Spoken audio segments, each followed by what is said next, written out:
Funding for Colores was provided in part by the Nelita E. Walker Fund, KNME TV Endowment Fund, the Great Southwestern Arts and Education Endowment Fund, and viewers like you.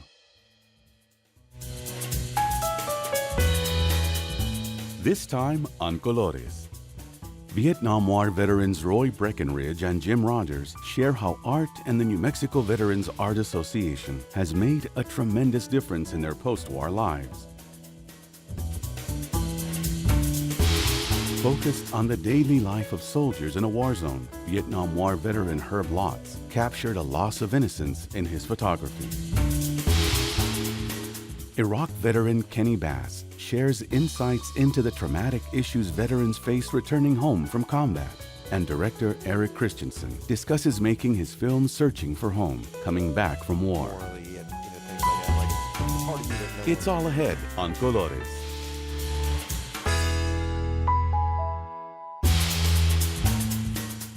New Mexico veterans Roy Breckenridge and Jim Rogers found making art and working with other veterans was a way to heal from war. We were in a perimeter defense, and what that means is we circle up and everybody looking out. All right. Some way, somehow, the Viet Cong walked up to the perimeter and fired 3 RPGs into the command post where I was. I was very fortunate that all 3 of them went past me before they hit anything. And so I had minor shrapnel, but the concussion, I would say that, 3 of them going off nearly simultaneously. It blew out an eardrum. We were in heavy triple canopy jungle and could not get medevaced. So I was in a combat situation for 2.5 days and I couldn't hear. If that won't frighten you, nothing will. How do you understand a situation where a father is tied to a post and then the bad guys take his 12-year-old daughter and rape her repeatedly because he wouldn't pay taxes? And then at the end, disembowel her and leave her laying there.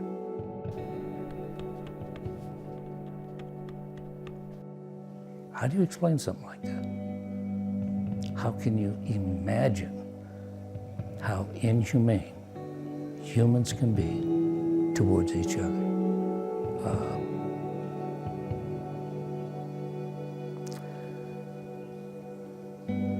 I really don't like going there.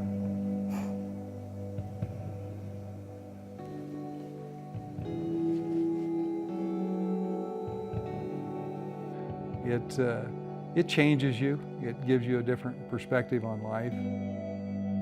If you're in long term, it makes you who you are.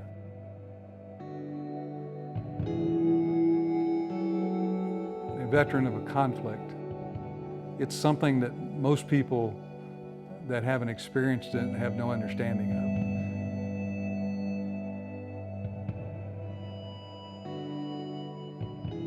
of. See, everybody who has served in combat, they have their own personal little demons that they have to live with. I don't necessarily like to share those with other people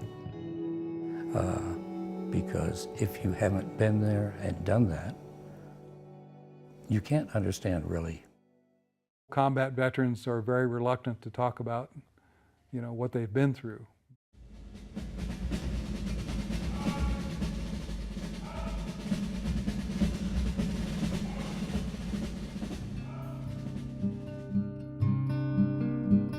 I became a member of New Mexico Veterans Art in 2013. When you have members that you can go to of the conflict you were in or another conflict and share your experiences, it helps because you can't, most times you can't even talk to your family about what it is you experienced. You need to talk to someone who has also experienced the same things. I've been involved with a lot of other art groups, none like this. Primarily because every single one of them has something in common. They're all veterans. I went from combat in the bush to my living room out of the Army in 3 days. And that's pretty traumatic. You know, you want to go out and enjoy yourself. You go to a restaurant and the first thing you find yourself doing is, where's the seat with my back to the wall so nobody can be behind me? And that's the kind of life you live.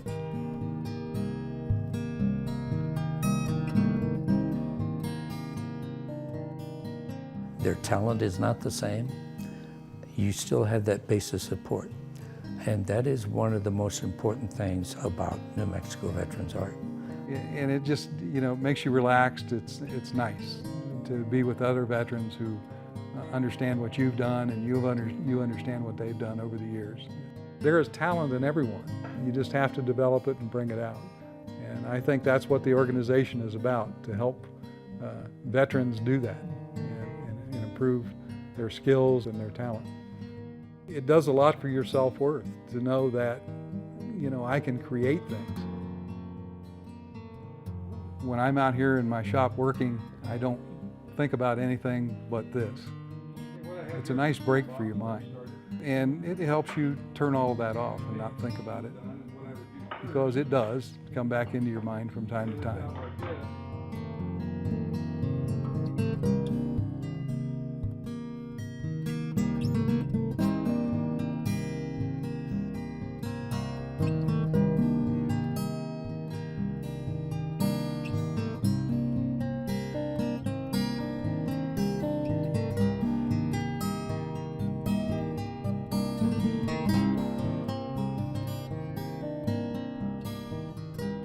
Art just gives me a way of expressing myself through the creation of something that's beautiful.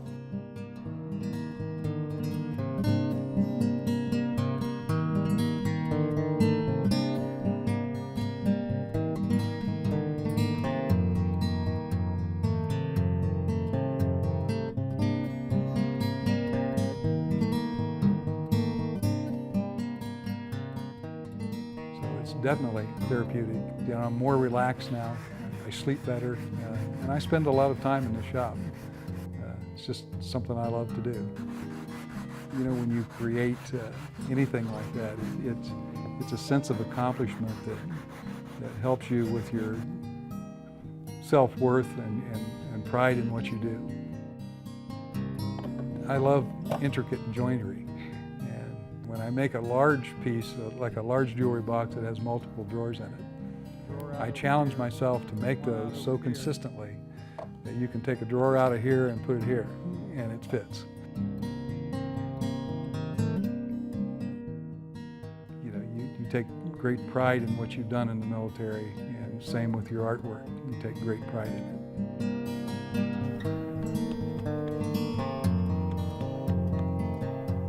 The whole day was gone, and I was just so absorbed that the time passed without even thinking about it. Yeah, I really become engrossed. My art helps me make everything go away. I can sit there and enjoy the talent that I'm blessed with.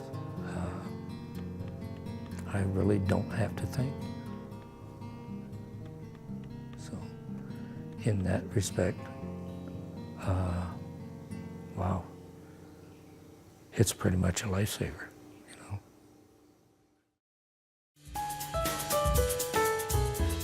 While in South Vietnam, Herb Lotz found solace in a war zone by taking photographs. Initially, when I landed at Cu Chi, we were hit by some rockets and mortars. And I saw the buildings blown up. Very, very quickly you realize things happen in an instant. So I took my job very seriously, and that was to protect my communications unit, to be that good soldier, to be the best little soldier in the world. What it felt like to be in a bunker, I can still feel that today. When I was a young person, I loved the night. I used to love to go out and look at the stars and the moon. And that's one of the things that I feel like Vietnam, that experience took from me, was the night became unsafe, because that's when most of the enemy activity happened.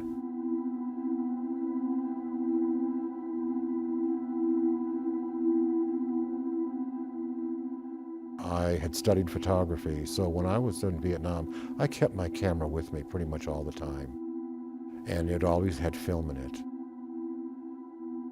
One of the things that I see when I look at my images is, over that period of a year that I was there, what happens to young men when they come into a situation like war, what they look like in the beginning and what they look like at the end. And you can really see some level of maturity, but I also think you see a loss of innocence. That optimistic young man who might have been in the beginning is not there anymore.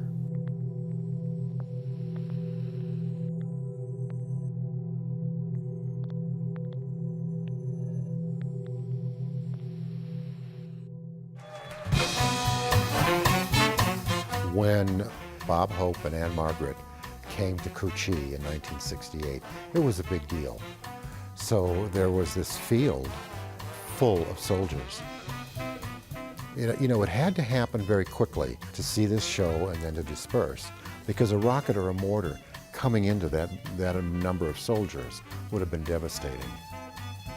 In the photographs that I took of that, you can see in the soldiers' faces some of their exhaustion, some of their observance of what's going on, and you see the weight on their shoulders.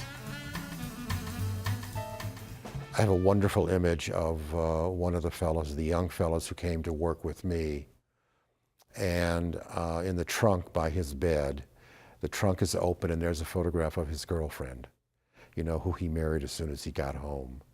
He was one of the most innocent young men that I knew. He was much younger than I was. And there's a photograph of him sleeping during the day, and you know, you can just see the innocence in this young man. And he survived this.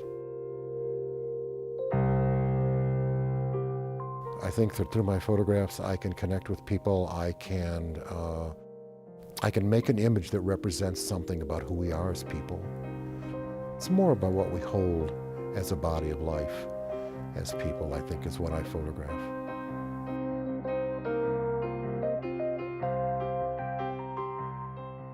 After the service, I could not enter the life I had left. I didn't entirely understand why. When I got back to Illinois, I was virtually homeless. My parents did not know who I was because I had really changed. They had been watching television the whole time I was gone and assumed I would die, you know, that I'd be killed in the war. So they had really grieved my loss. And I talk about this with other vets. You know, if we could do this all over again, would we do it differently? And most of them say no. That what we get from the experience is something that really affects our lives. And, you know, it moves us along, and it's extraordinary at some level. I think I find the strength to be who I am in the lessons of life. You know, that I learned at some point that, first of all, like something like worry is a total waste of time. And when I discovered that, I thought, isn't that interesting? I can worry myself endlessly, but it's not going to change anything. Being angry or resentful about situations or people. Anger can bring forth a lot of strength, but at a price. You pay a price for it. And so those kinds of issues in life, I became slowly unwilling to pay that price. You know, I'd rather live a different way. In the photography, I don't know that I was trying to tell a story as much as I was trying to protect myself, probably, from dying. You know, at some level, taking the photographs may have allowed me to think that I was preserving myself from death, or from the fear of death.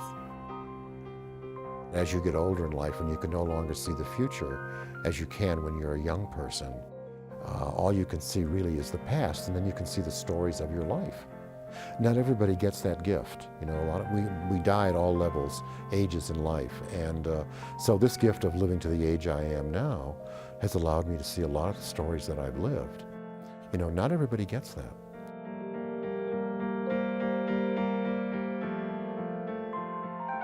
I think I have some responsibility with that to share it, to share those stories. Yeah.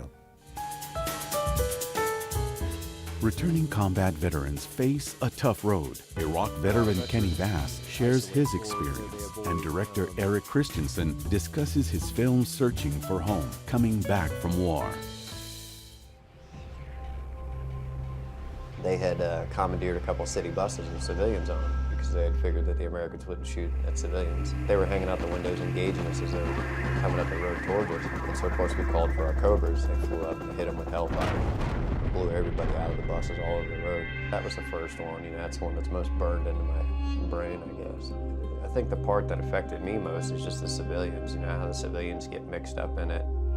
It's that fog of war that really messes things up. It's not as clear cut. Kenny, you were wounded in combat in Iraq. What was it like when you came home? I think the issue is once you go to combat, you experience, life-changing things that you do, and then you come home, the reintegration is where, the issues come in. I guess learning to turn that kill switch back off and reintegrate into a mostly peaceful society. So that was where I was at. How did you notice? Well, in combat, in training, they train you to keep your head on a swivel. They train you to, they train hypervigilance. That'll save lives. It'll keep you alive. Combat reinforces that. It's hard to turn that stuff off. I had nightmares. I hardly slept. Dealing with post-traumatic stress. I was hit with an IED when I was in Iraq, so I had some traumatic brain injury, and one even figuring out what it is. What that actually looks like in real life. It's one thing to have a book, a definition and understanding of post-traumatic stress or traumatic brain injury. It's something else to figure out how that specifically affects you as an individual. There's so many overlapping symptoms and signs, things like that. Sometimes it's hard to differentiate. So, for those people at home, what are some of the symptoms that they would be looking for? I think something as simple as a large bag of trash or something like that on the roads, because of IEDs. For my vehicle that got hit, they had actually covered it with like the old sagebrush that would blow across the screen in old westerns. So now whenever I see old sagebrush, right, I think about that day. But so there's a lot of triggers, just things that put you in that fight or flight mode, where in theater, in combat, that'll save your life and save your friends' lives. But here at home, going from 0 to 100, isn't always it's usually not ever the best option. So obviously that can cause a lot of internal conflicts with, spouses, children, jobs, just anything, any kind of, relationships you have. That's definitely going to throw a wrench into it. Why was it important to make Searching for Home, Coming Back from War? What I really wanted to do is bring awareness and an empathy so the audiences can watch and hear through the vet's own words and relate to them and reach out and try to experience what they've experienced. And in hence doing that, bring up an enormous amount of awareness so they're more accepted back into society so that welcome home becomes a little bit easier. What are some of the needs that you hear from vets? I think just a real understanding of, what some of these combat injuries, some of these, things that veterans come away with.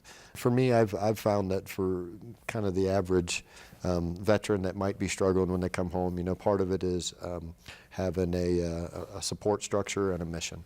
In some cases, that support might be a battle buddy, like a service dog, like Atlas down there, or in others it may be a mentor, or other vets that they served with, things like that. So.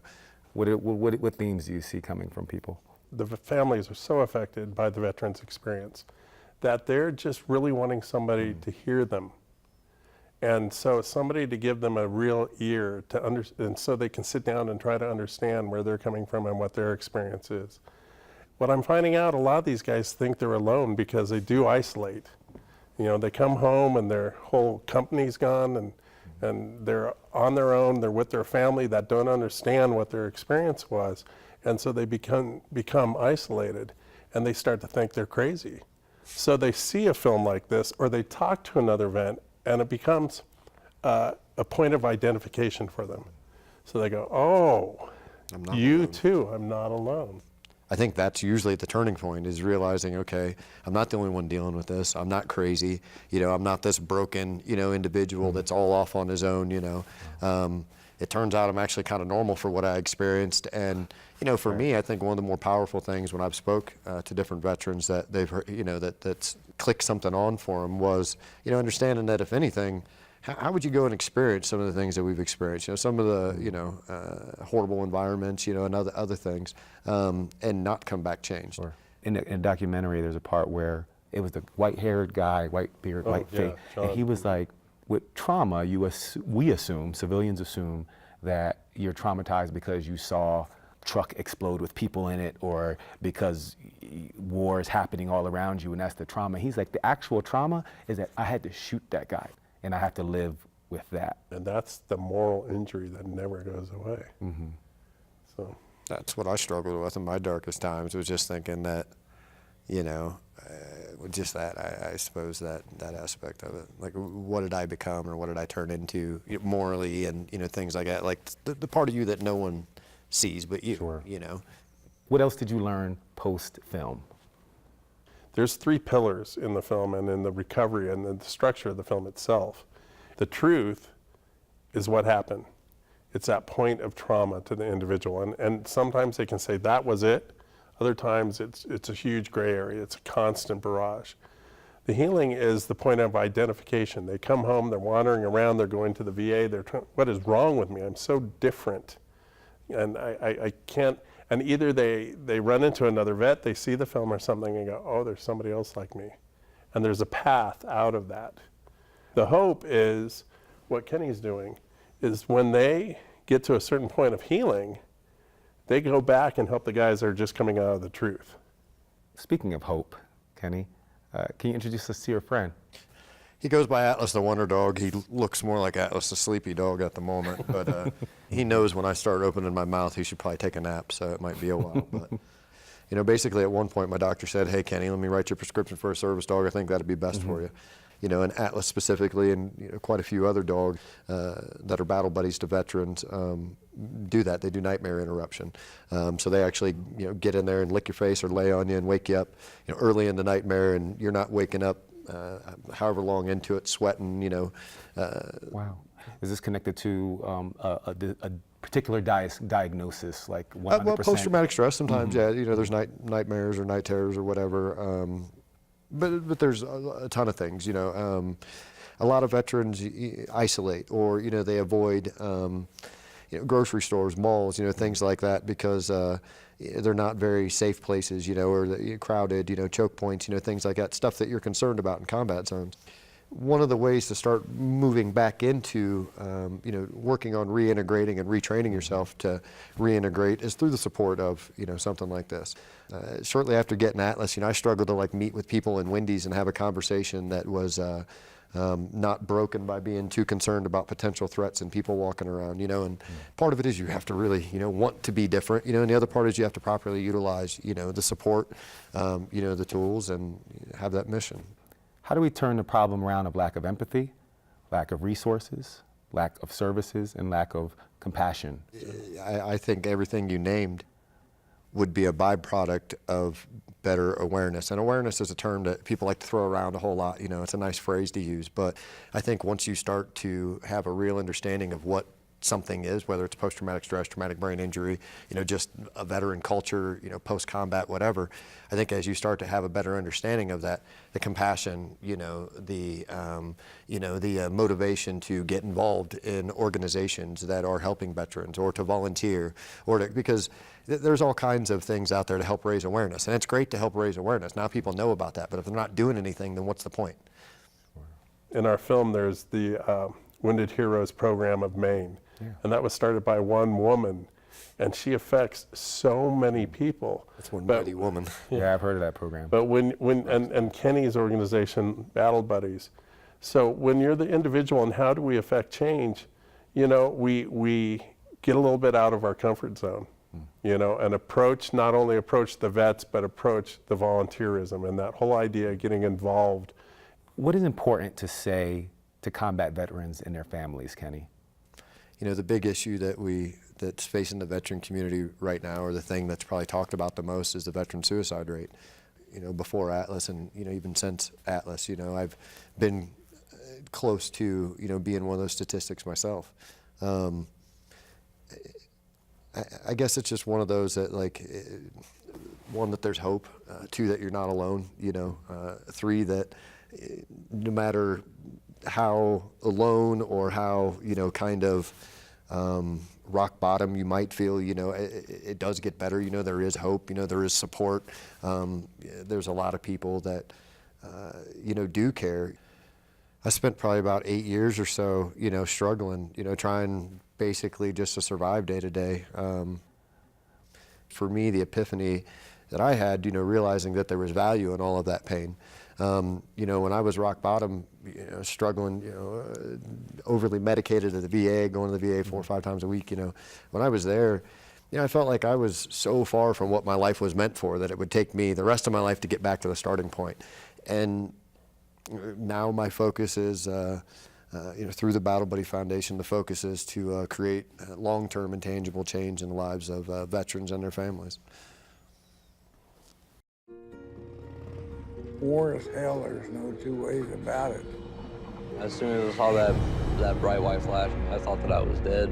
Get up every day, get on IraqiCasualties.com and see if my son was killed while I was sleeping. I consider myself to be a murderer. So when you come back home, the society says, we wanted you to go do this and you had to be like that, but now you're back. You gotta be this way now. Home is not home anymore.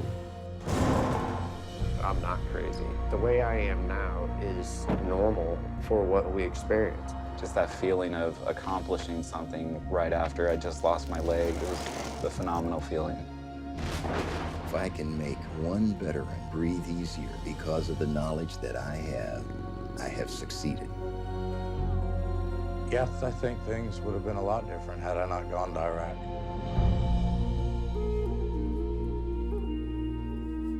You can watch Searching for Home, Coming Back from War, right here on New Mexico PBS, Channel 5.1, tonight at 10 p.m. Do not miss this important documentary.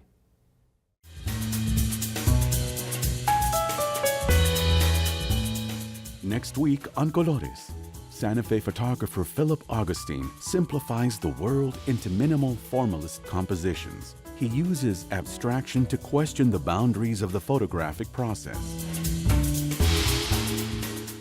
Italian Futurism, 1909 to 1944. Reconstructing the Universe tells the story of the incredibly innovative work in what was becoming a modern Italy. Wall Dogs honor communities by painting unique histories on local buildings. Effects artist Ben Peter changes actors' facial structures to make aliens and monsters.